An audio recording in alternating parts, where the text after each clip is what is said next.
Bonjour à tous chers amis, aujourd'hui nous allons parler un peu d'une spectaculaire, d'une époustouflante imposture, celle de Stéphane Bourgoin. Pour ceux qui ne le connaissent pas, c'est un spécialiste des tueurs en série très connu. On va avoir l'occasion d'en parler longuement pendant cet audio.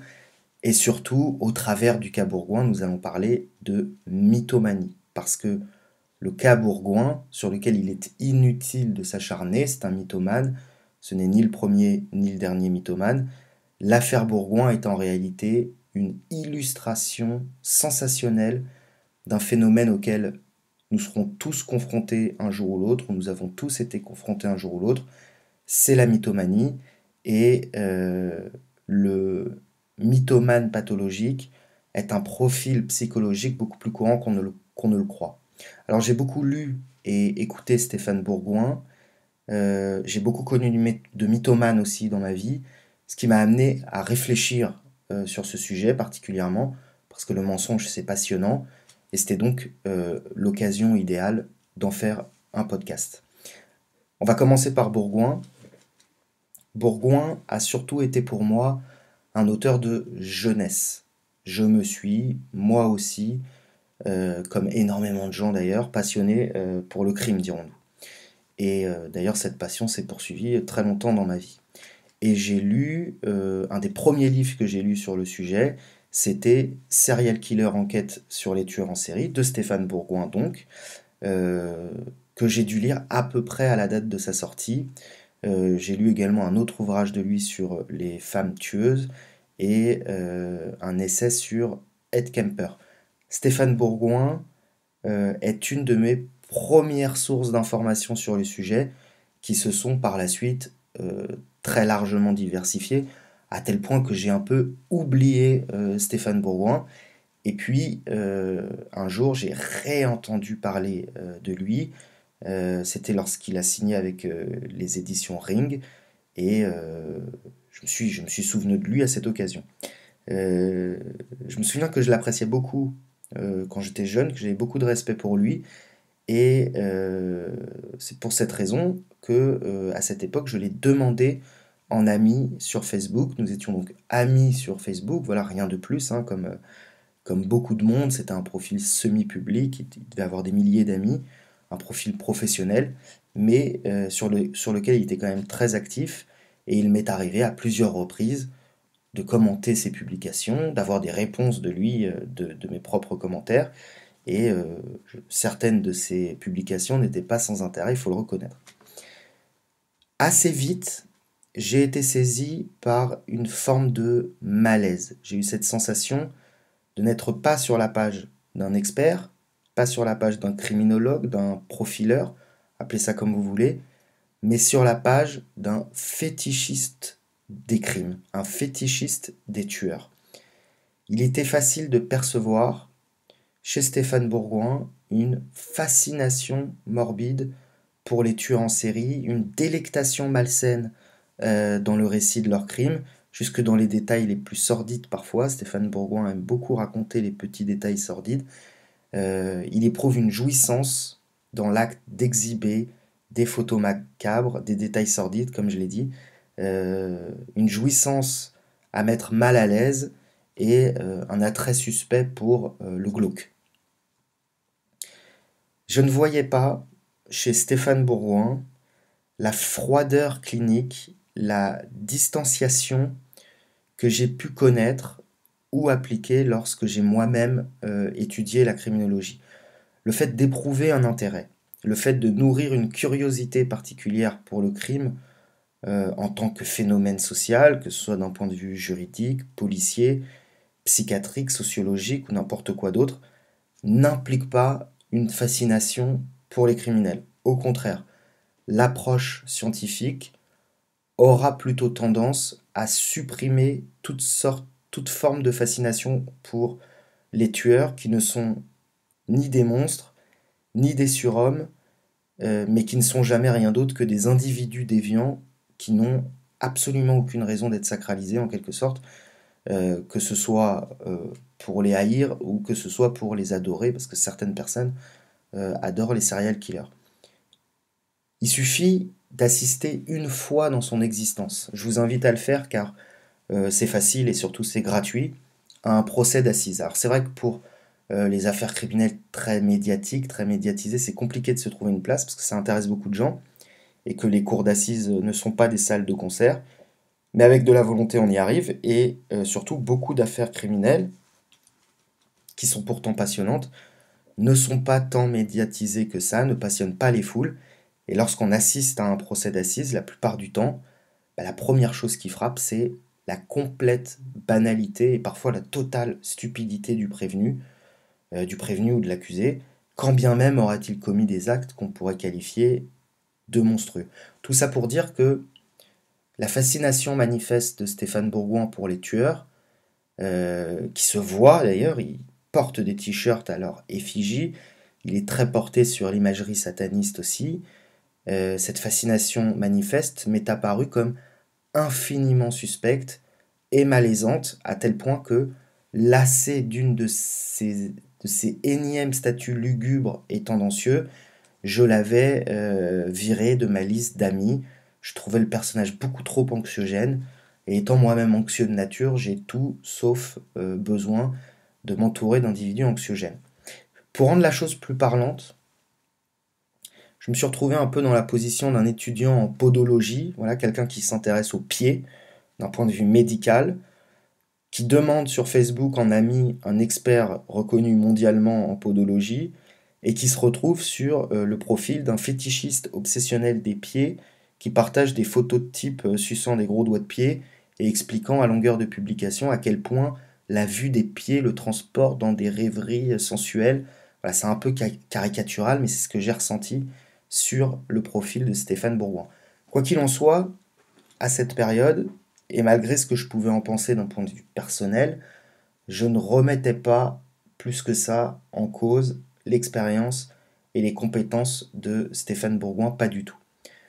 Un peu plus tard, et un peu par hasard aussi, je me suis retrouvé avec son livre qui s'appelait Qui a tué le Dahlia noir, l'énigme enfin résolue, et n'ayant rien d'autre à lire à ce moment-là, d'autant que le sujet ne me passionnait pas vraiment, mais enfin, je me suis attelé à sa lecture, et à ce moment-là, je n'avais pas lu de Stéphane Bourgoin depuis 10 ou 15 ans, et ce que je lisais, ce que j'étais en train de lire, était très éloigné de l'impression que m'avaient fait ces livres quelques années auparavant. J'étais plus vieux, j'étais plus expérimenté, j'étais plus connaisseur sur le sujet aussi, et j'ai trouvé ce que je lisais mauvais. Voilà, mauvais à tous les points de vue. Le style était assez pauvre, bon, peu importe. Dans ce type de livre, c'est pas très important. Mais surtout, j'ai toujours trouvé ce type d'enquête littéraire sur des affaires non résolues, où on reprend les éléments, où on essaye de voir ce que les enquêteurs n'ont pas vu. On fait des spéculations sans pouvoir faire d'analyse, sans pouvoir interroger les protagonistes, qui souvent sont d'ailleurs tous morts, ou alors en s'appuyant sur un témoignage tardif qu'on prend pour argent comptant, alors qu'un témoignage doit toujours être accueilli avec beaucoup de prudence. Voilà, ce type d'ouvrage que je qualifierais de révisionnisme policier, de révisionnisme criminel, voilà, j'ai toujours trouvé ça complètement nul. C'est nul quand ça concerne les faits divers, c'est nul en histoire aussi, hein. Moi, quelqu'un qui m'écrit un bouquin pour me dire, moi j'ai trouvé le fin mot de l'affaire Dreyfus, je trouve ça pourri. Voilà, il y a plein de livres de pseudo-historiens sur ce principe. C'est souvent des grands succès de librairie d'ailleurs. C'est une formule qui marche, on va dire. Et j'ai toujours trouvé ça indigne d'un expert en criminologie. Un expert en criminologie ne fait pas ce genre de choses. Il ne se rabaisse pas à faire ça. C'est de la spéculation stérile, ça n'a aucun intérêt. J'avais donc été très déçu. Et pour la petite histoire, j'ai appris dans les reportages dans lesquels on va parler que, à cette occasion, Stéphane Bourgoin avait prétendu publiquement avoir résolu l'affaire du Dahlia noir. Voilà. Toute la police s'était cassé les dents dessus, et lui prétendait avoir trouvé la solution à l'énigme de manière définitive, et c'est tellement vrai que le FBI lui-même l'aurait contacté pour lui confirmer que c'est lui qui avait raison, qu'il avait réussi à faire des liens que la police n'avait jamais réussi à faire. Voilà, mes couilles, il n'a rien résolu du tout. et personne du FBI ne l'a jamais appelé, personne au FBI ne le connaît, mais ça évidemment je l'ai appris plus tard.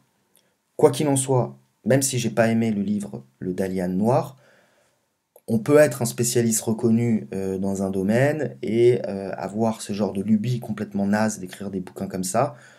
Ça n'avait pas eu pour effet non plus de décrédibiliser plus que ça Stéphane Bourgoin à mes yeux, ou du moins consciemment.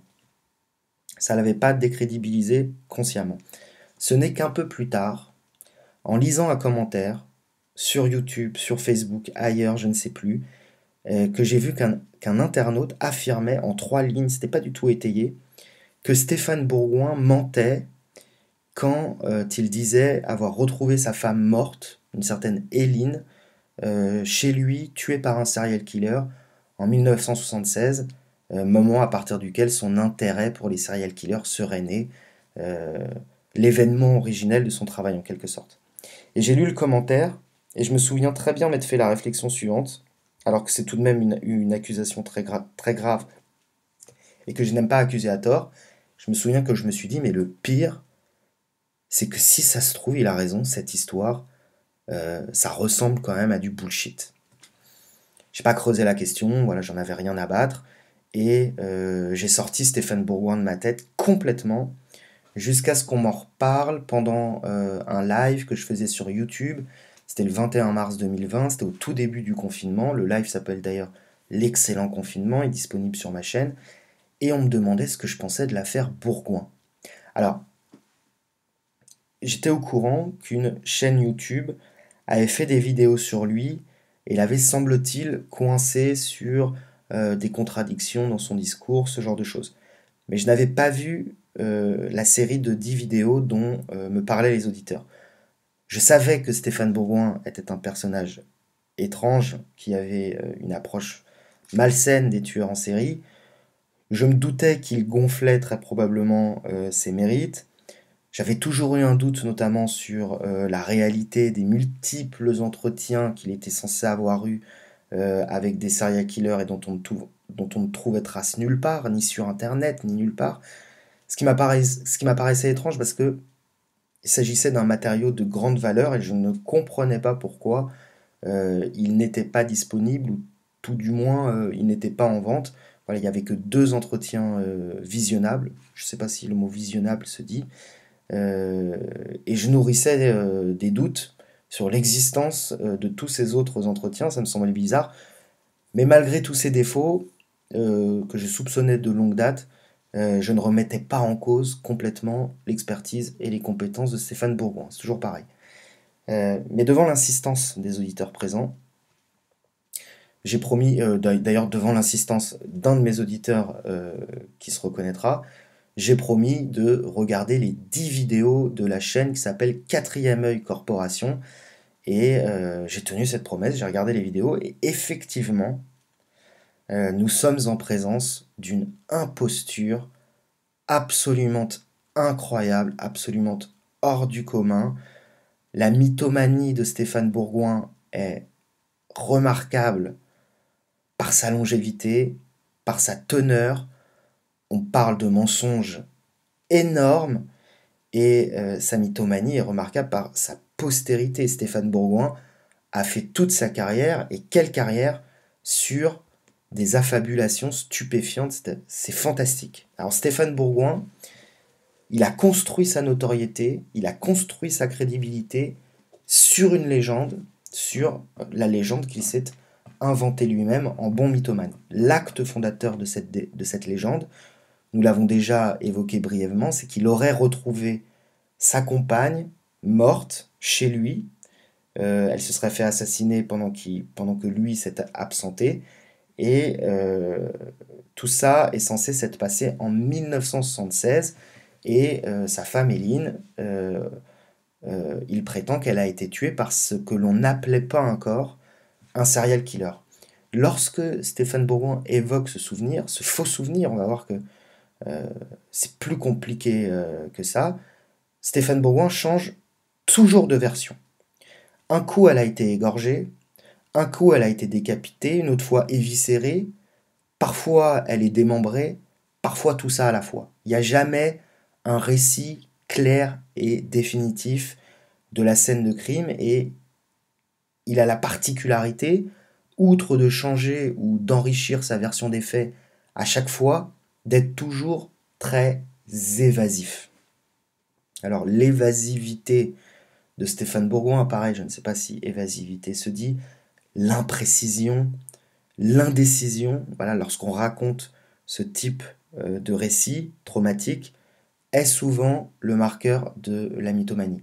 La difficulté, c'est que plus l'événement raconté est choquant et horrible, plus l'interlocuteur aura tendance à ignorer les imprécisions ou les incohérences, à passer outre le discours et à les mettre au crédit du choc ou de la pudeur. En fait, l'interlocuteur est tellement sidéré, il est dans un tel état de sidération qu'il ne remet pas en cause ce qu'il dit. C'est très dur de mettre en doute ce type de confession. Donc, son histoire de compagne assassinée en 1976, tout le monde y a cru. Or, on ne retrouve pas dans les archives criminelles de cas de meurtre qui correspondent à ce qu'il raconte, dans la région où il prétend que ça s'est passé, au moment où il prétend que ça s'est passé. Et les faits racontés, après recherche, alors on n'a pas le fin mot de l'histoire, mais s'apparente au mélange de plusieurs faits divers différents,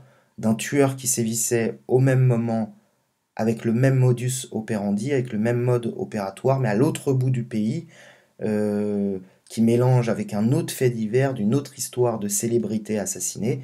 Et en fait, tout porte à croire que Stéphane Bourgoin a cuisiné tout ça pour s'inventer sa petite histoire.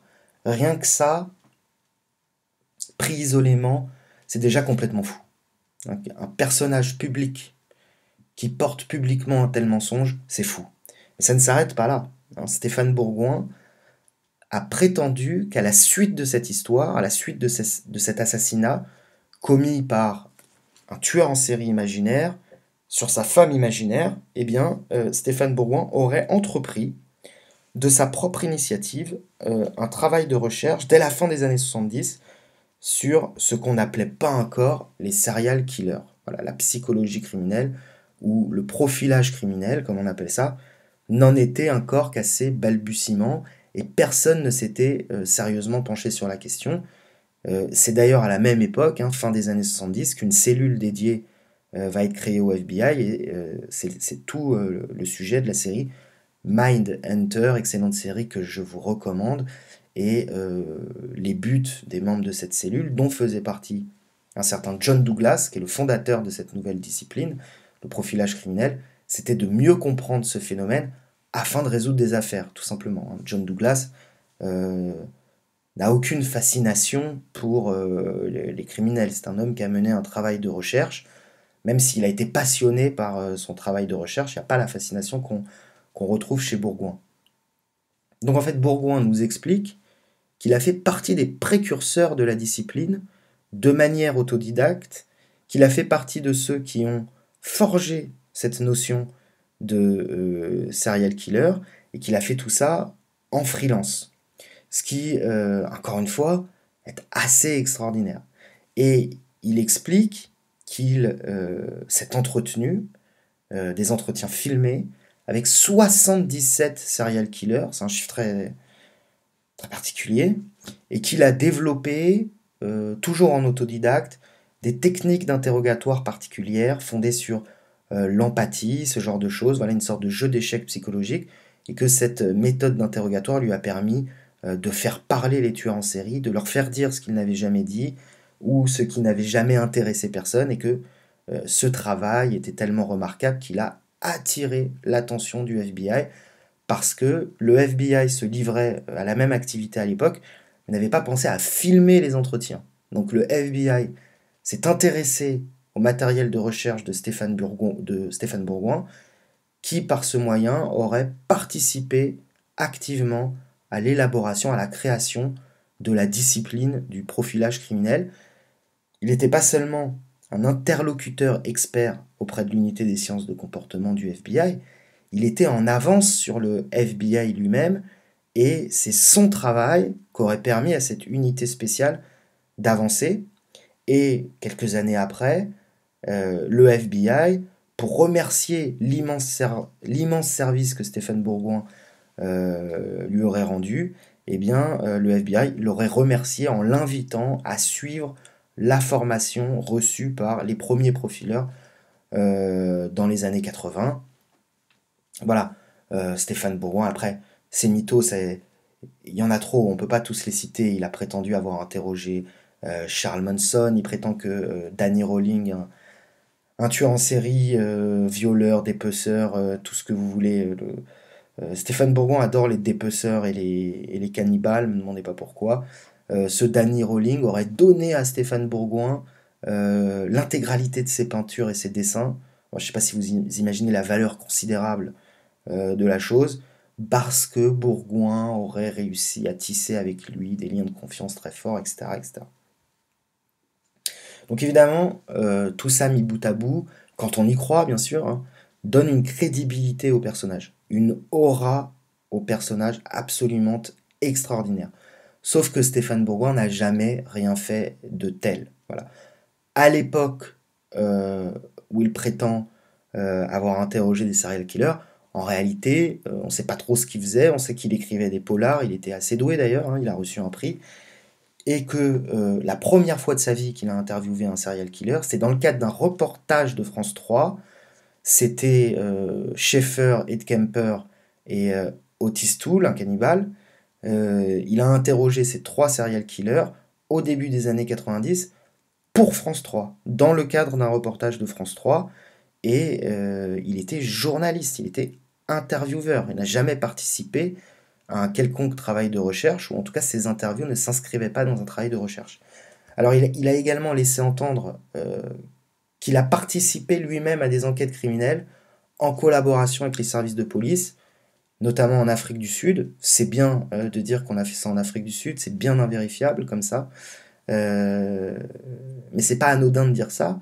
C'est-à-dire qu'il prétend être un authentique profiler de renommée internationale. Il prétend même, hein, grâce à des stratagèmes psychologiques, euh, avoir fait avouer des criminels, et il raconte les choses dans le détail, alors qu'en fait, il ne fait que raconter le récit que les enquêteurs avaient fait de ces aveux qu'ils avaient extirpés à ce tueur. Bon. Donc il prétend être un vrai profiler, c'est-à-dire travailler avec les services de police. Euh, voilà, il s'est monté un film. Il a fantasmé sur l'histoire des premiers profilers, dont ce fameux John Douglas, hein, et il a inventé une histoire abracadabrantesque à laquelle tout le monde a cru. Il s'est inventé une carrière de profiler totalement factice. C'est absolument délirant. Et à partir de cette histoire euh, complètement mythomaniaque, non seulement il a écrit des best-sellers, évidemment sans cette aura, sans cette crédibilité fabriquée de toutes pièces, s'il s'était présenté comme un simple journaliste, un passionné de faits divers quelconques, c'est certain qu'il n'aurait pas eu un tel succès. Hein, donc il a écrit des best-sellers, il a gagné beaucoup d'argent, il a donné des conférences, il intervenait à titre d'expert sur des plateaux de télévision depuis des années, c'est très bien rémunéré d'intervenir à titre d'expert, que ce soit sur TF1, BFM, RTL, tout ce que vous voulez. Et encore plus incroyable, alors pour moi ça c'est le plus incroyable, comme si ça n'était déjà pas assez, il a enseigné 12 ans à l'école de la gendarmerie nationale. Il a participé à la formation des enquêteurs de la gendarmerie nationale. Donc non seulement il a mystifié le monde journalistique et éditorial, mais il a aussi mystifié les services de police, il a mystifié l'univers des experts criminologue lui-même, parce que tout ce qu'il est censé avoir fait, c'était aux États-Unis, c'était en Afrique du Sud, donc bon, les experts français ne savaient pas trop. Voilà, Stéphane Bourgoin a bluffé tout le monde. À titre anecdotique, il a raconté avoir été joueur professionnel de foot au Red Star et avoir joué contre Saint-Étienne avec Platini, alors que les dates ne peuvent pas coller. Enfin bon.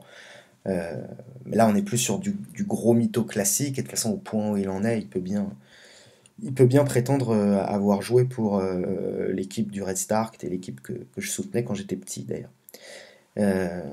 Bon, en ce qui concerne plus précisément le profilage. profilage qu'il a prétendu exercer.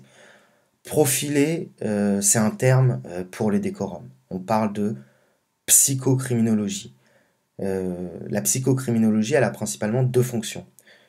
Le psychocriminologue, il peut intervenir en tant qu'expert auprès des services de police pendant l'enquête pour les aider à résoudre l'enquête, mais c'est pas une discipline qui est très développée en France. Donc il n'y a pas beaucoup de profilers qui travaillent avec la police. À ma connaissance, en tout cas à l'époque où je l'ai étudié, c'était pas très répandu comme pratique. Et surtout, le psychocriminologue, il intervient en tant qu'expert auprès des tribunaux pour effectuer une expertise psychocriminologique qui consiste à interroger le prévenu, à interroger le mis en cause, et puis à la suite de cet entretien, de renseigner les magistrats sur la compatibilité entre les faits reprochés et la psychologie de la personne qu'on suspecte.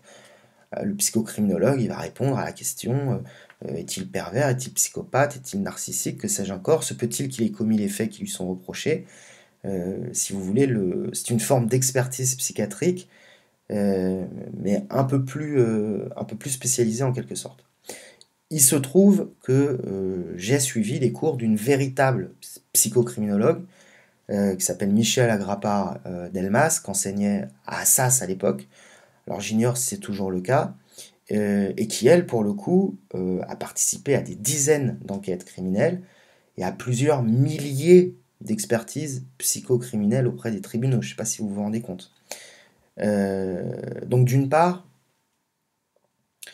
je vous parlais de cette expérience avec Michel Agrapard-Delmas, que je salue.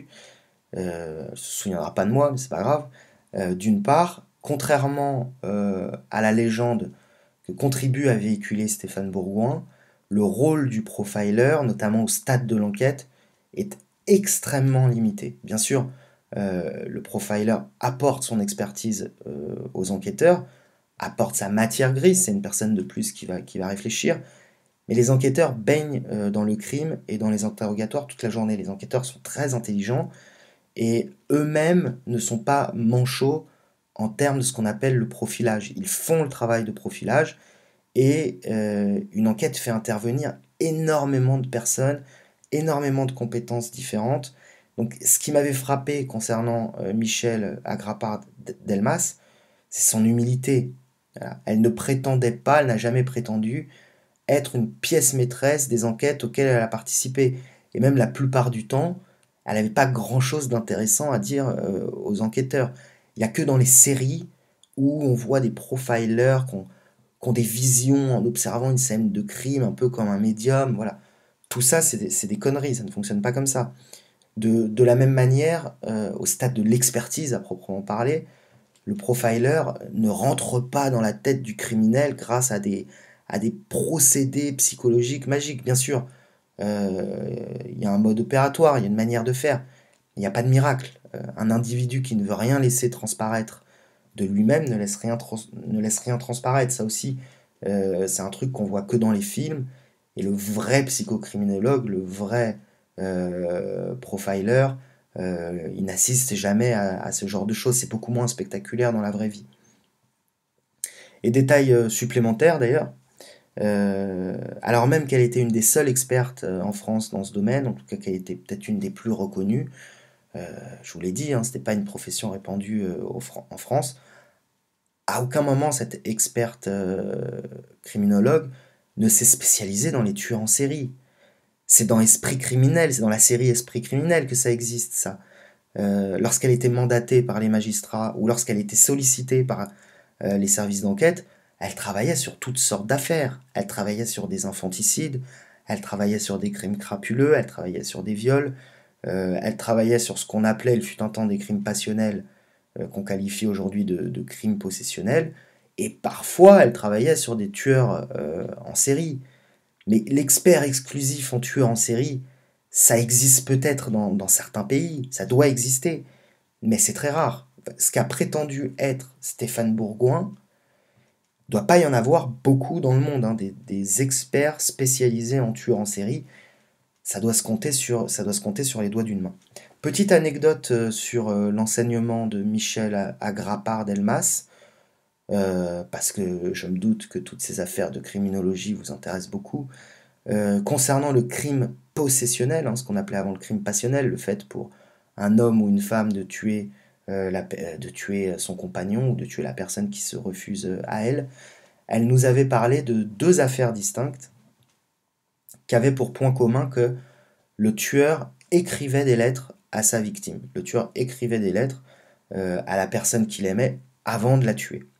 Elle nous a montré une lettre de chacun des criminels. Alors la première, c'était très, très visible, hein, se caractérisait par une redondance du champ lexical de l'eau, de mots ayant rapport avec l'eau.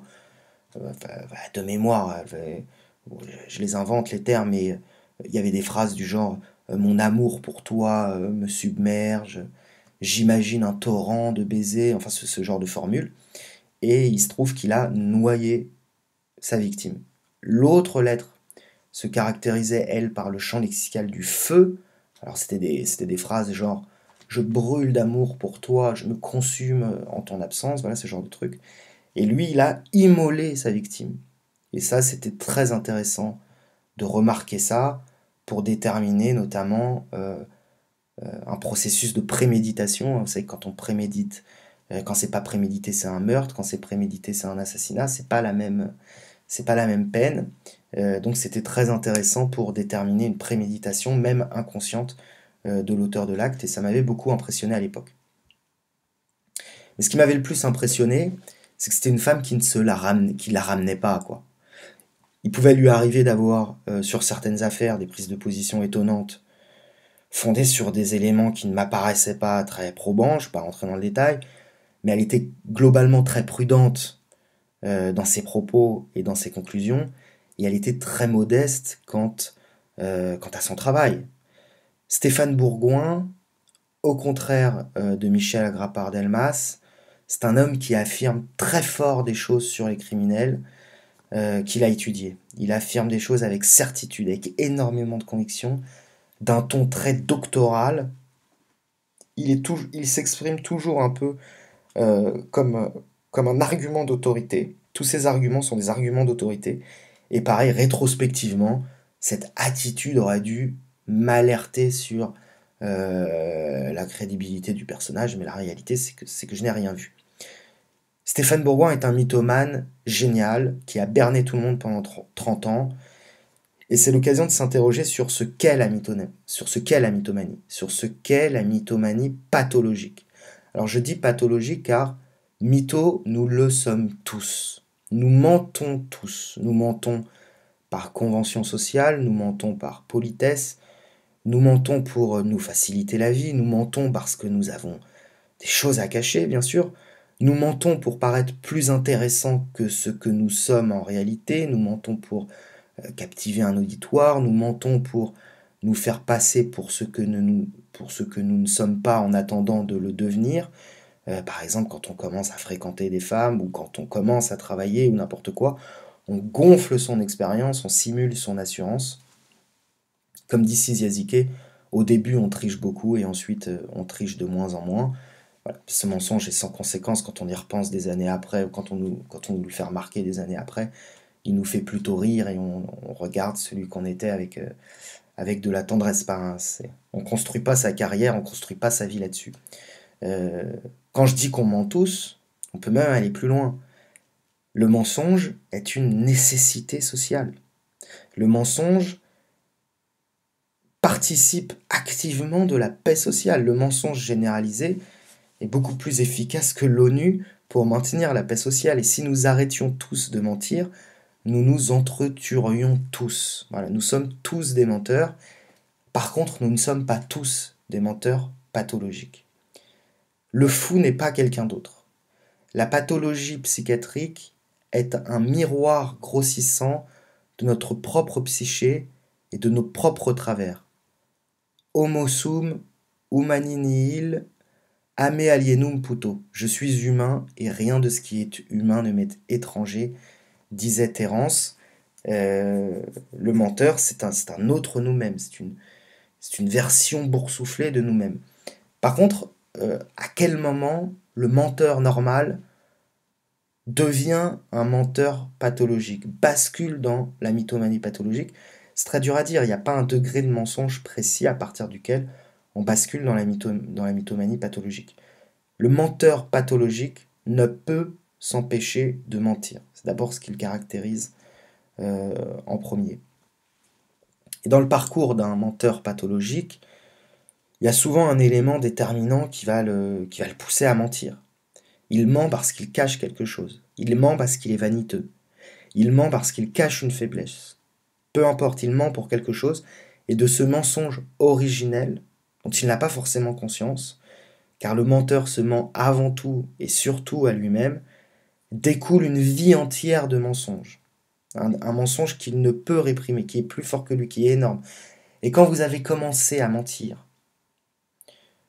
sur un point important qui construit votre personnage aux yeux des autres, vous passez une vie dans le mensonge. De ce mensonge originel va découler 1000 mensonges. Donc le menteur ne peut pas s'arrêter, parce qu'il ne peut pas réprimer, parce qu'il ne peut pas revenir sur son mensonge originel.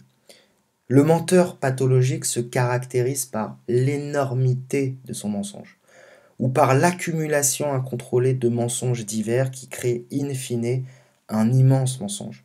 Et ce mensonge se caractérise par sa récurrence. Il ment tout le temps, il ment à tout le monde. Le mensonge du menteur pathologique, il est également très souvent vérifiable. Normalement, quand vous mentez, que vous n'êtes pas trop bête, vous vous arrangez pour ne pas qu'on vous démasque. Vous vous arrangez pour ne pas être confondu. Le menteur, lui, ne prend pas cette précaution. Il dit des mensonges énormes. Il compte sur la sidération de son auditoire pour se protéger. C'est pour ça que plus la sidération est grande, plus ça passe. C'est l'adage populaire, plus c'est gros, plus ça passe, c'est vrai. Mais aussi parce qu'il jouit de risquer d'être démasqué. Il y a une adrénaline dans le mensonge. Il y a quelque chose de profondément suicidaire dans cette attitude. Le menteur l'est pour deux raisons. Ou il nie ce qu'il est véritablement, il est dans ce qu'on appelle le déni, il nourrit une honte de lui-même, et alors il ment pour cacher aux autres ce qu'il est, et pour se cacher à lui-même ce qu'il est, et dans ce cas-là, la crédulité de ses interlocuteurs va le renforcer lui-même dans la croyance de son propre mensonge, ou alors le menteur, au contraire, se connaît lui-même, mais de la même manière que celui qui ne se connaît pas, il en a honte, et à partir de là, le mécanisme est identique. C'est la crédulité de ses interlocuteurs qui va le renforcer lui-même dans la croyance de son propre mensonge. Le menteur veut croire en ses mensonges. Le mensonge est la colonne vertébrale branlante du menteur. Le menteur se fonde sur son mensonge pour exister. Le menteur se ment et se construit sur le mensonge. Et quand il est confondu, c'est pas seulement son mensonge qui est démasqué. Un petit mensonge, c'est pas très grave, on a tous menti et on s'est tous fait prendre la main dans le sac en train de mentir. La particularité du menteur, c'est que c'est tout son être qui va s'écrouler. Littéralement. Parce que le mensonge est sa fondation. Paradoxalement, le mensonge du menteur en dit bien plus sur lui que lorsqu'il consent à dire une vérité souvent insignifiante. La psyché du menteur est une passoire pour celui qui sait l'observer. Il est beaucoup plus facile de percer un jour un menteur que de percer à jour un être mutique qui fait de la rétention d'informations.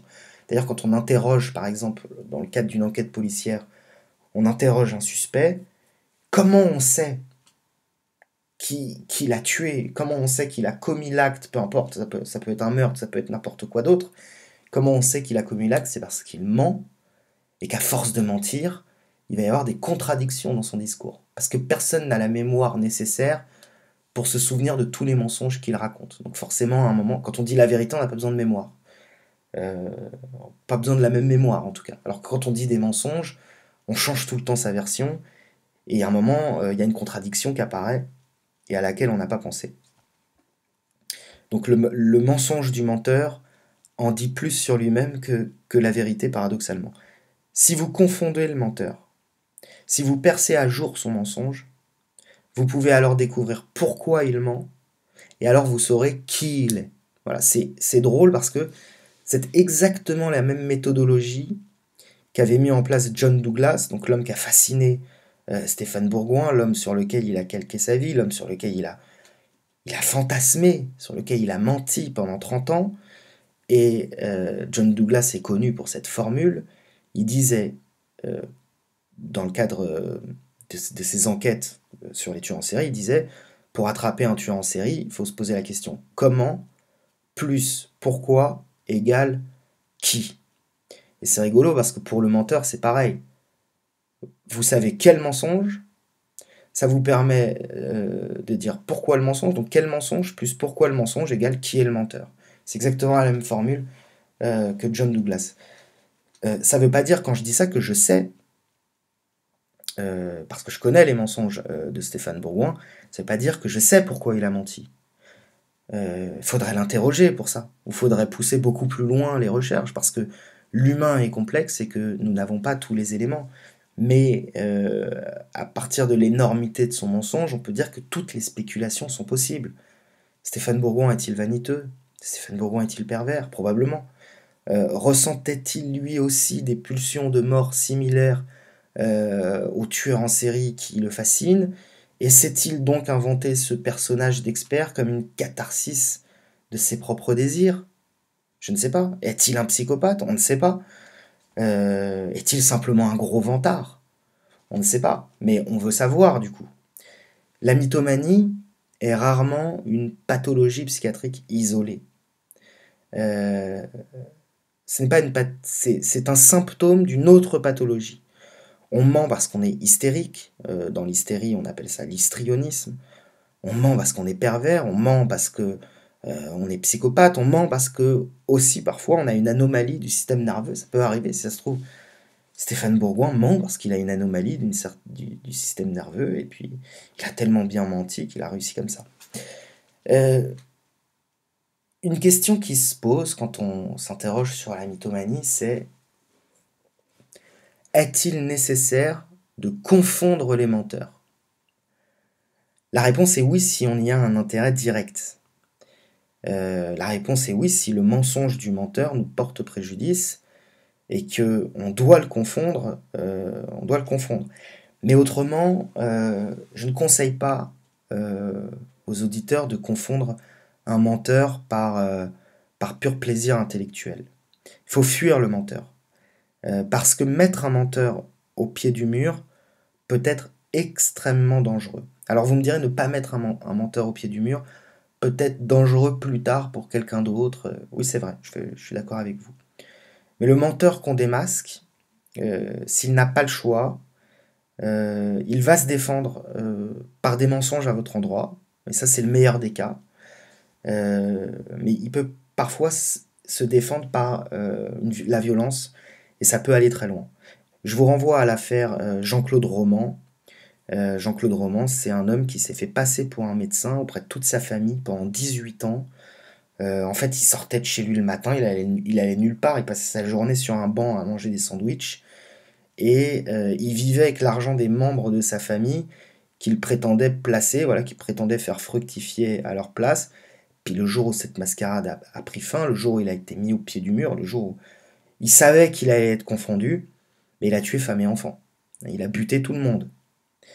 Donc un menteur, c'est dangereux. D'ailleurs, pour la petite histoire, Jean-Claude Roman a été libéré l'année dernière, en juin 2019. Donc un menteur, c'est une bombe à retardement, et mieux ne vaut pas être sur son chemin quand ça pète. Voilà. Moi, je me suis souvent mis des menteurs à dos parce que j'ai le don de les taper là où ça fait mal, hein. J'ai le don de les titiller sur leurs mensonges originels. J'en ai encore un aujourd'hui qui dit qu'il veut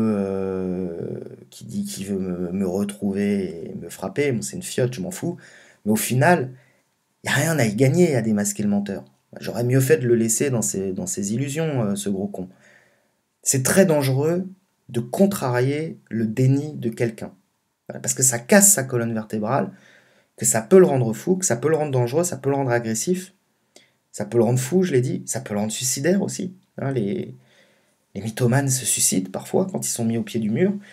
Donc le menteur, vaut mieux le laisser dans son coin, et vaut mieux le laisser délirer, et vaut mieux dire à son entourage qu'on a compris que c'était un menteur, mais pas trop le titiller là-dessus. En tout cas, moi, c'est le conseil que je donne. Au passage, Stéphane Bourgoin doit, en ce moment, euh, vivre une épreuve psychologique atroce. Parce qu'avoir été démasqué de cette manière, ça doit être dur à vivre. Voilà. La honte d'avoir menti, d'une part, la honte d'avoir été démasqué, surtout. Mais le pire, c'est que Stéphane Bourgoin se retrouve face à lui-même. Voilà, il se retrouve face à lui-même pour la première fois depuis 30 ans, alors que jusque-là, il avait vécu totalement immergé dans son fantasme, dans son délire mythomaniaque, conforté par, conforté par tout le monde, célèbre, et ce qui doit, et donc maintenant, bah, voilà, c'est l'écroulement, c'est ce qu'on a dit, comme le mythomane se construit sur son mensonge, le jour où son mensonge tombe, sa colonne vertébrale se casse, et c'est une épreuve terrible. Donc courage, courage, monsieur Bourgoin. D'aucuns diront que ce qu'a fait Stéphane Bourgoin est profondément immoral, qui s'est enrichi sur un mensonge. J'attire l'attention sur le fait que des tas de gens s'enrichissent et prospèrent sur ce qui, au départ, est une pathologie psychiatrique. Les pervers manipulent et s'enrichissent de leur manipulation. Les psychopathes, qui n'ont aucun affect, parviennent très souvent tout en haut des organigrammes des entreprises grâce à leur psychopathie, grâce à ce manque d'affect. Et là, je vous donne que 2 exemples, mais je pourrais en trouver beaucoup d'autres. Ce qu'a fait Stéphane Bourgoin est très commun, c'est-à-dire réussir à s'en sortir dans la vie tout en nourrissant des troubles psychiatriques graves. La seule chose, c'est que Stéphane Bourgoin a réussi de manière beaucoup plus spectaculaire et beaucoup plus fascinante que les autres. Euh, donc pour finir sur Stéphane Bourgoin, parce qu'on va quand même conclure cet audio sur lui, il passe de faux experts en criminologie, pas très bon d'ailleurs, parce que on peut prétendre qu'on est un expert, puis en fait être bon, mais lui, je trouve qu'il n'était pas très bon, il n'était pas très intéressant au final. Euh, et aujourd'hui, il est beaucoup plus intéressant, Stéphane Bourgoin. Stéphane Bourgoin est fascinant. Cette histoire donne envie de lire ou de relire ses livres à la lumière de ce qu'on sait désormais. Stéphane Bourgoin, il y aura des films sur lui, il y aura des reportages sur lui, je vous le dis. Euh, et il m'était peu sympathique depuis quelques années, et désormais il me fascine beaucoup plus. En fait, Stéphane Bourgoin est un personnage très intéressant. Voilà. Et on va finir sur cette note positive. Si vous avez aimé cet audio, je vous rappelle que vous pouvez me soutenir sur Tipeee ou Patreon. Et si votre soutien s'élève à 3 euros, vous avez accès à plein de podcasts inédits. Et s'il s'élève à 7 euros, vous avez accès à encore plus de podcasts inédits. Donc n'hésitez pas. Et puis si vous ne pouvez pas contribuer ou si vous ne voulez pas contribuer, ce que je comprends tout à fait, eh bien mettez un pouce bleu pour cette vidéo pour le référencement. Et abonnez-vous à la chaîne si ça n'est pas fait.